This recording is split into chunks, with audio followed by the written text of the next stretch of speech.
சட்டமன்ற தேர்தலில் தேமுதிகவுடன் கூட்டணி வைப்பது குறித்து கட்சியின் மூத்த தலைவர்கள் முடிவு செய்வார்கள் என திமுக எம்பி கனிமொழி தெரிவித்துள்ளார்.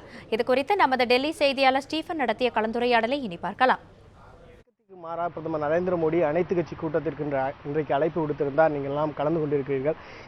திமுக சார்பில் முக்கியமாக நீங்கள் என்னென்ன பிரச்சனைகள் எல்லாம் இந்த நாடாளுமன்ற பட்ஜெட் கூட்டத்தொடரில் எழுப்ப இருக்கிறீர்கள்? வழக்கத்திற்கு மாறான்னு சொல்ல முடியாது. இது வரவேற்க வேண்டிய ஒரு விஷயம்தான்.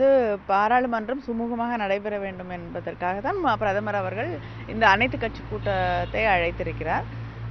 எல்லாருக்குமே பாராளுமன்றம் நடக்க வேண்டும் என்பதில் தான் விருப்பம். ஆனால் ஒவ்வொருத்தருக்கும் சில பிரச்சனைகளை எழுப்ப வேண்டும் என்று சொல்லும்பொழுது அதற்கு மாறுபட்ட கருத்துக்கள் வரும்பொழுது பாராளுமன்றம் நடக்கக்கூடிய வாய்ப்பு இல்லாமல் போய்விடுகிறது.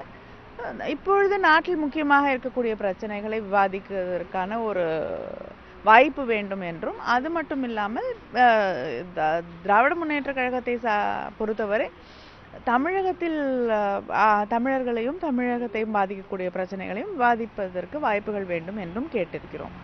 இது இரண்டும் சாத்தியமானால் நிச்சயமாக பாராளுமன்றம் தடையில்லாமல் நடக்கும்.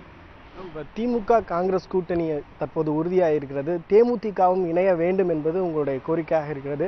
அதற்கான சாத்தியக்கூறுகள் எந்த அளவுக்கு இருக்கிறது? அது நான் சொல்லக்கூடிய இடத்துல நான் இல்லை.